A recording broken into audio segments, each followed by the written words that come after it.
À 90 ans, Moussogbé Koné s'applique à fabriquer du beurre de karité. Elle a été initiée à cette activité depuis son jeune âge, mais aujourd'hui celle-ci se présente pour elle comme un passe-temps. Les graines proviennent du karité ou l'arbre à beurre qui pousse à l'état naturel dans les savanes arborées. Récolté en mi-juin et en mi-septembre, le fruit passera par plusieurs étapes. Quand on voit les fruits de karité en brousse, on les ramasse. Arrivé au village, on enlève la pomme puis on met l'amande au feu. Après cuisson, on fait sécher sans que la pluie ne les touche pendant la période du séchage. Après ça, on obtient cette noix qu'on va casser pour faire sortir de l'amande. Avec de l'eau très chaude, on lave et sèche à nouveau avant de piler l'amande. En début d'après-midi, Moussogbé Koné entame le processus de transformation dans une nouvelle tenue. Elle pile les graines après les avoir lavées et séchées. À ce stade de la vie, la vieille dame pense à enseigner la fabrication du beurre de karité aux nouvelles générations. Moussogbé Koné passe les graines de karité concassées au feu de bois pour les griller sous le regard admirateur de ses arrière-petites-filles, ses apprenantes. À cette étape, il faut faire attention aux détails. Il faut se rassurer que ça ne brûle pas. Quand l'amande est cuite, elle casse d'un coup. Dans le cas contraire, il faut la remettre au feu. Les amandes-ci sont cuites. On peut les retirer du feu.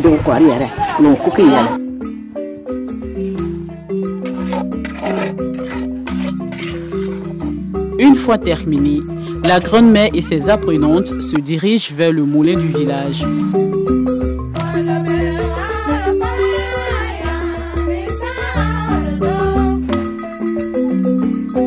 Après quelques minutes de marche, nous y voilà.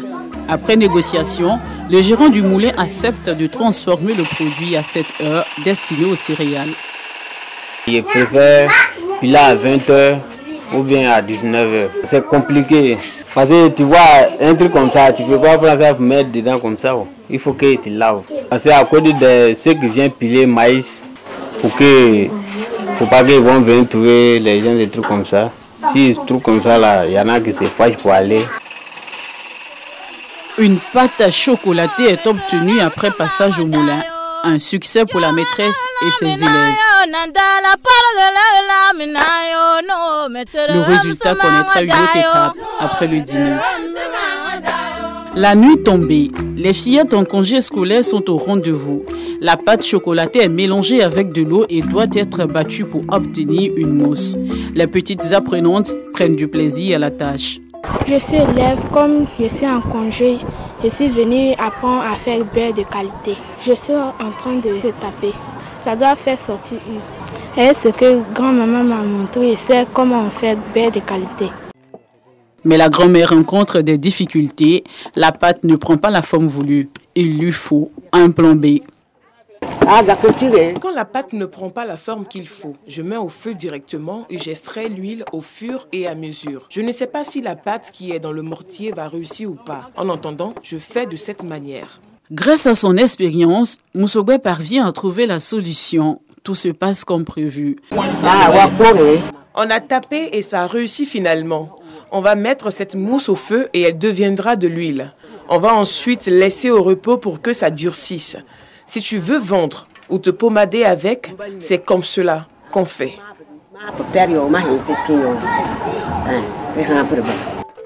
Au réveil, l'huile est devenue du beurre.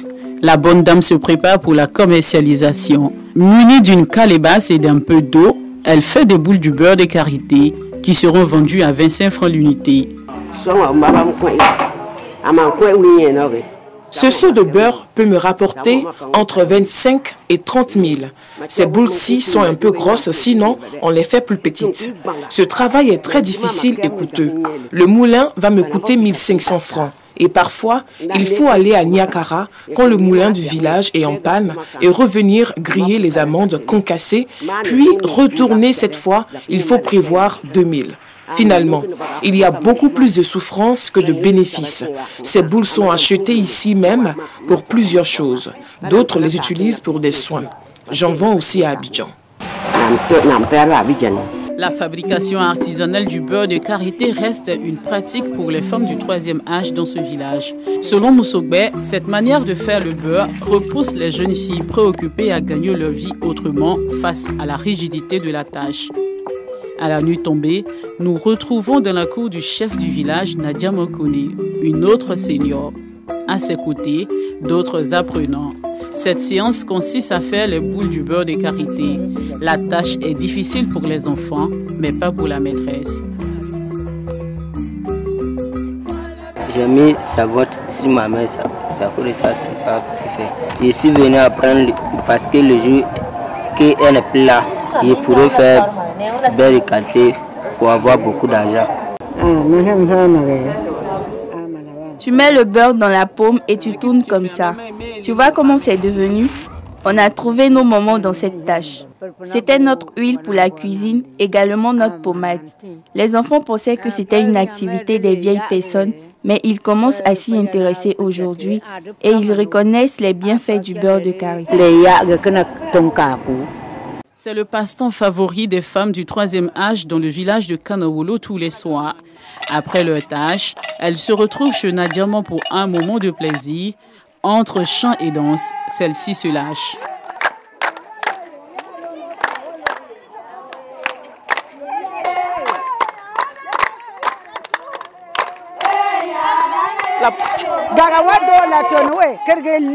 La danse avec la petite cloche s'appelle Lato et l'autre c'est Kadogo. Nous nous retrouvons pour revivre notre jeunesse, mais surtout pour nous égayer.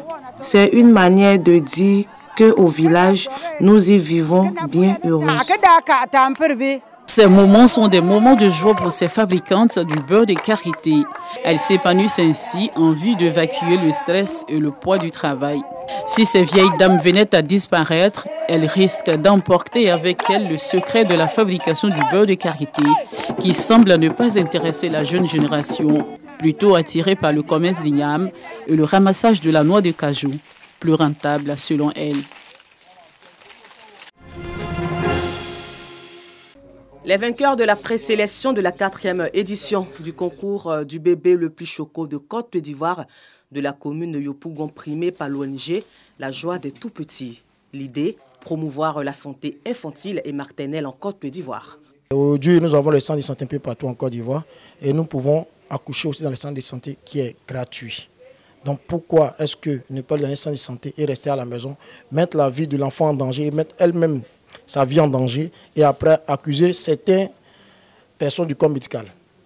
Une initiative encouragée par les partenaires de ce concept, de l'ONG La Joie des Tout-Petits. Ils ont exprimé le bien fondé de ce concours. C'est une initiative qui est encouragée parce que mettant l'accent sur la santé de nos bébés, de nos enfants et de leurs mamans. C'est une cérémonie qui est pleine de sens et cet événement doit être pérennisé. Il faut dire que notre direction, l'une des principales missions de notre direction est de promouvoir la qualité des soins infirmiers et maternels sur toute l'étendue du territoire. Donc, qui dit bébé choco, dit maman choco aussi qui va de pair avec la bonne santé des mamans. Pour les mamans, il faudrait respecter les CPN, au moins 4 CPN qu'on recommande le plus souvent, faire les consultations postnatales et puis respecter le calendrier vaccinal des enfants. Les mères des lauréats sont revenus sur l'importance du respect des vaccins des bébés. Comme message, de dire aux mamans de venir à l'hôpital pour faire leur consultation avant l'accouchement et même après l'accouchement. Et surtout respecter le calendrier de vaccination. On faisait nos visites normalement. Ça commençait par les visites prénatales. Et puis après la naissance, les visites postnatales, tout ça, faire les vaccins de l'enfant et tout. Pour notre première participation, c'est vraiment une joie. On compte se battre pour la finale. L'ONG La Joie des Tout-Petits a été créée en 2018. Son concept du concours du bébé le plus choquant de Côte d'Ivoire est destiné aux enfants nés dans un centre de santé à jour de tous les vaccins et dont l'âge varie entre 3 mois et 2 ans. Le concours du bébé le plus choquant de Côte d'Ivoire fera le tour du pays pour ses présélections et va poser ses valises le 10 septembre prochain à Makori pour la grande finale.